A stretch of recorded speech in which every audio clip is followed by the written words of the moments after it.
하나님 말씀은 열왕기하 15장 23절에서 38절까지의 말씀입니다.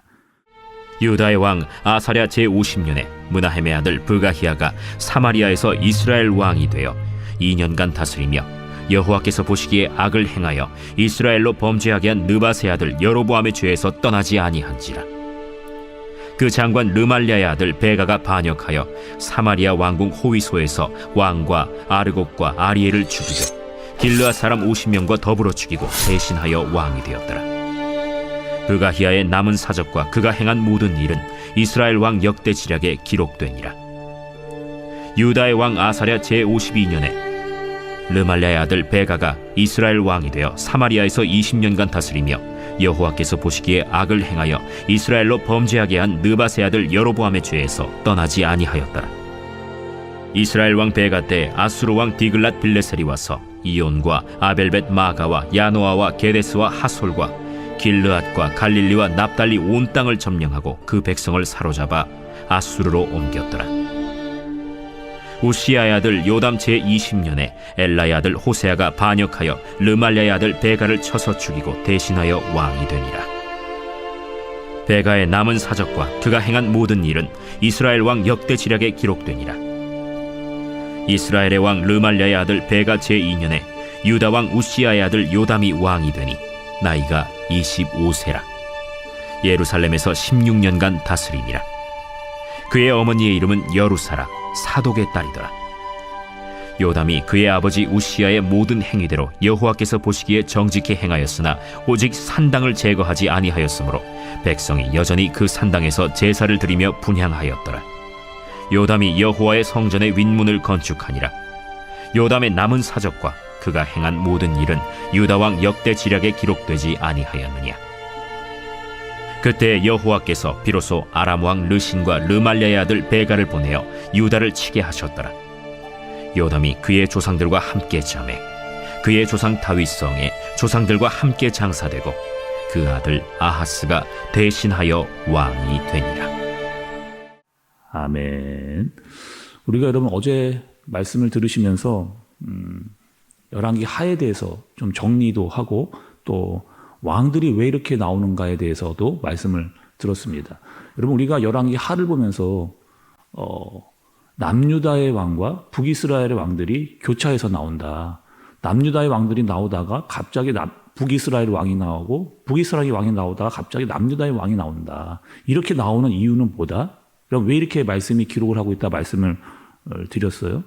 첫 번째는 남유다와 북이스라엘 이 두 나라가 원래는 한 나라였다라고 하는 것을 알려주시기 위함이고, 또 하나는 이 두 나라의 상황을 같이 비교하기 위해서 이 나라의 상황이 이럴 때 이 나라의 상황은 이랬다. 이 두 나라를 비교하기 위해서 말씀이 같이 지금 남유다와 북이스라엘을 번갈아 가면서 이야기를 하고 있다. 그렇게 말씀을 드렸습니다.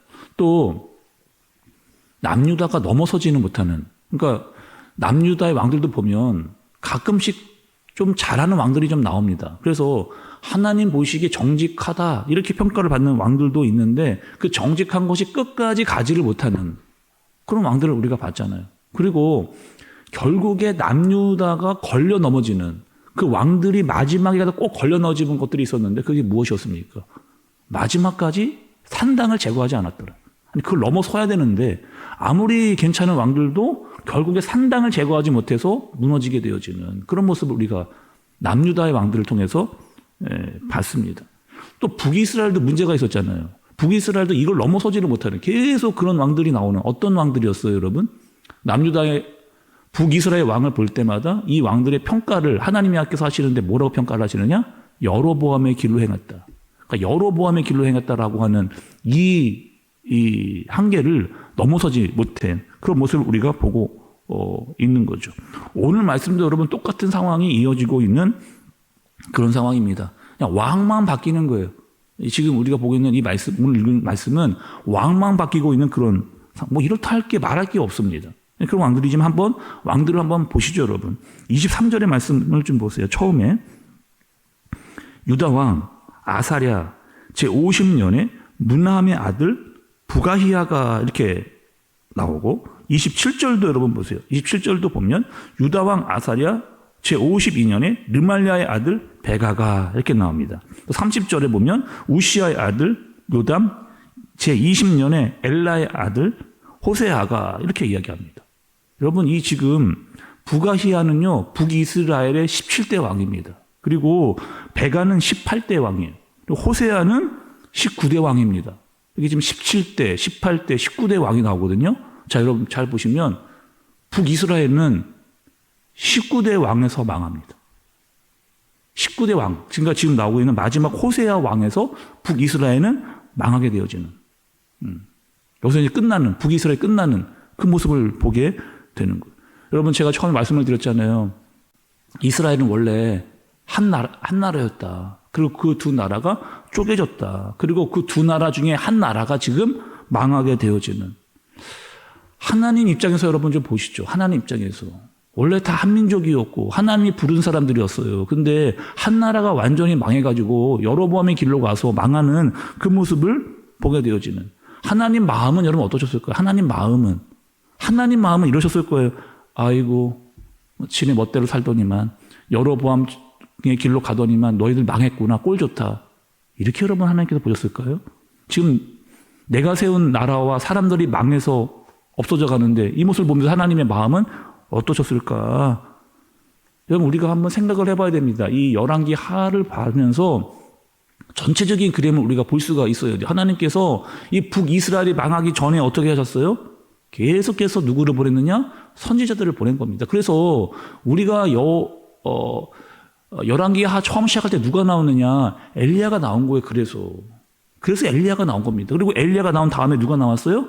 엘리사가 나온 거죠. 이렇게, 와, 그렇구나. 하나님은 끝까지 그들을 살리기 위해서 계속 선지자들을 보내고 말씀을 듣게 하고 또 능력을 행해서 그들이 깨닫게 하고 돌아오기를 하나님은 간절히 바라셨구나 라고 하는 것을 이 열왕기하 전체의 역사를 보면서 우리가 깨닫고 알고 또 배우게 되는 이것을 우리가 반드시 잊지 말아야 되는 거죠. 그런데 엘리야도 죽고 엘리사도 죽었습니다.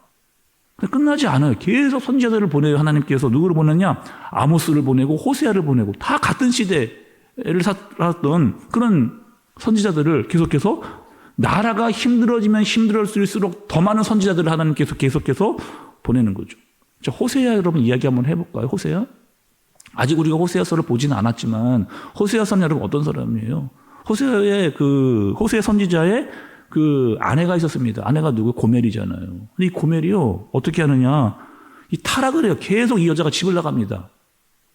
아내인데 계속 집을 나가요. 바람을 펴요. 근데 계속해서 그 호세아 선지자가 가서 아내를 데리고 옵니다. 데리고 오고 또 데리고 오는. 그럼 그건 왜 호세아가 그렇게까지 하는 거예요? 그 호세아를 통해서 누구를 보여주는 거예요? 하나님의 마음을 보여주는 거 아니겠어요? 계속 집을 나가서 바람을 피는 다른 나라를 의지하고 우상을 섬기는 그 북이스라엘을 계속해서 하나님이 데려오시는 그 모습을 호세아 선지자를 통해서 하나님께서 알려주시고 보여주시는 거죠.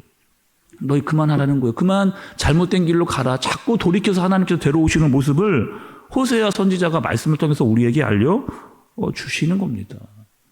또 여러분 오늘 말씀을 보시면 또 좀 보세요. 여러분 18번째 왕을 보면 아수르가 나옵니다. 29절을 좀 여러분 좀 보세요. 앞부분만 제가 좀 읽어볼게요. 이스라엘 왕 베가 때에 아수르 왕 디글랏 빌레셀이 와서 이온과 아벨벳 마가와 그리고 여러분 쭉 보면은 굉장히 많은 그 지역들이 나오잖아요. 그 맨 마지막에 보면 아수르가 어떻게 했다는 거예요? 그 지역에 있는 사람들을 다 잡아갔더라. 이런 말씀이 나옵니다. 여러분 지금 여러 지역, 지금 북이스라엘의 여러 지역에 북이스라엘이 쳐들어와서 사람들을 막 다 잡아가고 있는 그런, 여러분 지금 어떤 생각을 해야 돼요? 지금 나라가 이렇게 돼가 왕들도 지금 계속해서 바뀌고 있고 아수르가 쳐들어와서 어려움을 당하고 있고 사람들을 잡아가고 있는 그런 상황이에요. 그러면 우리나라가 왜 이렇게 점점 이렇게 힘들어지고 어려워지는가 이 생각을 하고 정신을 차려야 되는데 여전히 깨닫지를 못하고 알지 못하는 그런 상황이 이어지고 있는 겁니다. 성경을 보면 고난이 나옵니다. 여러분도 뭐 많이 보셨을 거예요. 성경을 보면 고난이 나와요. 근데 이 고난이 왜 오냐는 거죠. 우리 다 하나님 믿는 사람들인데 여러분 우리에게 고난은 왜 올까요? 뭐 단순히 하나님께서 우리를 징계하시기 때문에 우리를 심판하시기 때문에 뭐 어렵게 하시려고 하나님께서 우리에게 고난을 주시는 겁니까? 우리 고난을 이야기하면 빼놓을 수 없는 사람이 있어요. 누구냐? 욥입니다. 욥. 우리 욥기서 우리 말씀을 여기 발표했잖아요. 고난하면 욥이 딱 떠오르잖아요. 그리고 욥의 친구들이 와서 욥에게 한 말이 있습니다. 그 말은 다 뭐예요? 내가 알고 있는 말만 한 거예요. 자기들이 알고 경험했던 그 고난만 욥에게 계속 이야기한 겁니다. 그런데 우리가 욥기서를 보면서 정말 중요했던 것은 뭐예요?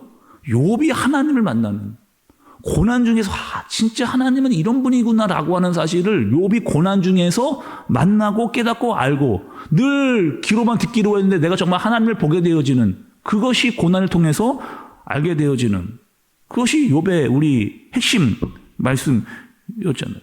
그러니까 믿는 자들에게 고난이 온다는 것은 단순히 징계일 수도 있고 심판일 수도 있지만 그게 다는 아니다. 고난에 굉장히 많은 의미가 있다는 사실을 말씀이 우리에게 계속해서 알려주는 겁니다. 바울에게 육체에 가시가 있었거든요. 바울의 육체에 가시가 있었습니다. 아니 근데 바울이 기도하면 좀 나아야죠. 아니 바울인데 바울이 기도하면 딱 그 기도가 들어져지고 이 육체의 가시도 사라져야 되는 거 여러분 아닙니까? 하나님 고쳐주지 않아요. 아니 왜요 하나님? 아니 바울이 기도하는데, 아니 바울이 끝까지 육체에 가시가 있었는데 왜 고쳐주지 않으십니까? 하나님 다 의도가 있거든요. 왜 여러분? 끝까지 자만하지 않게 하기 위해서, 교만하지 않기 위해서, 끝까지 너는 나를 찾아야 된다라고 하는 사실을 하나님께서 알려주기 위해서. 그러니까 여러분 이 고난은요 굉장히 많은 의미, 그냥 단순히 심판과 징계로만 이 고난을 설명할 수 없고 굉장히 많은 의미가 고난 속에 있다는 라 사실을 알아야 됩니다. 그래서 여러분 우리에게 고난이 오면 우리는 여러분 어떻게 해야 되느냐? 나 자신을 돌아봐야 됩니다. 나 자신을 이게 어떠한 의미인가를 돌아보는. 그래서 욥도 고난이 왔을 때 돌아본 거예요. 자신을. 지금 내가 왜 이렇게까지 됐는가? 여러분 끊임없이 욥이 고민하잖아요. 바울도 그랬습니다. 바울. 그리고 남유다. 여러분 우리가 말씀 예레미야 봤잖아요. 남유다가 망하고 바벨론으로 끌려갔는데 그 바벨론에 와서 그 남유다가 우리가 왜 이렇게 되었는가?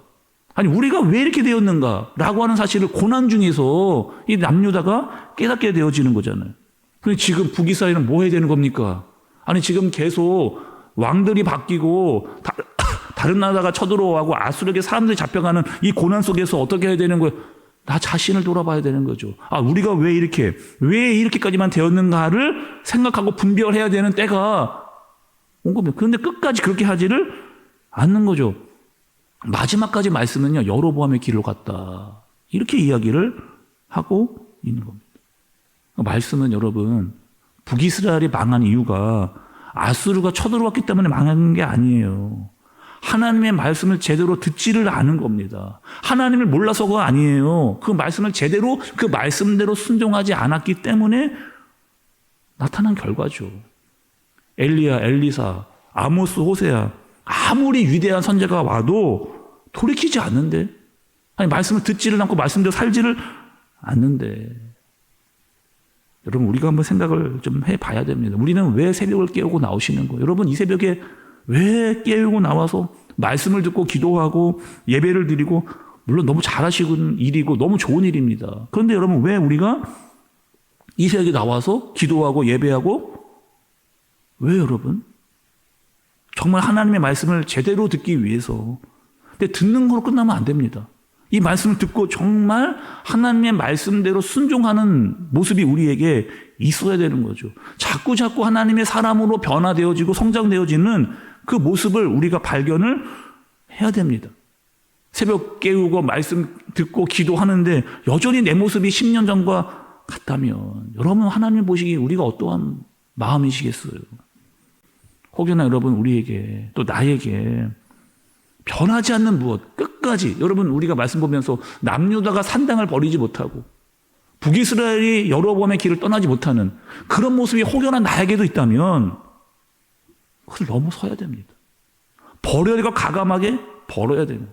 하나님께 순종하는, 그 하나님께 돌이키는 그 모습이 우리에게 있어야 되는 거죠. 하나님의 마음을 제대로, 정말 하나님의 마음이 무엇인가를 알기 위해서 우리는 매일 아침 나와서 예배를 드리면서 하나님의 마음을 더 알아가기 위해서 이 자리에 나오는 거잖아요. 하나님의 마음도 알고 말씀도 듣고 정말 그 말씀대로 순종하면서 우리의 힘이 부족하니 하나님의 힘으로 모든 일들을 감당하게 되려고 하는 마음으로 나오는 겁니다. 그게 바로 하나님과 마음이 통하는 기도. 오늘 하루 그렇게 사시기를 바라요. 정말 하나님의 마음을 알고 하나님의 뜻을 알아서 하나님께 힘을 얻고 하나님께 순종하는 그런 모습으로 살아가는 저와 여러분들 되어지시기를 예수님의 이름으로 축복합니다. 기도하겠습니다. 하나님 아버지, 우리가 매일매일 하나님 아버지의 마음을 더 많이 알게 해 주옵소서. 깊이 알게 하여 주옵소서. 그리고 알고 듣기만 하지 말고 정말 그 말씀대로 살면서 순종하는 오늘 하루도 그렇게 살게 하여 주옵소서. 예수님의 이름으로 기도드리옵나이다. 아멘.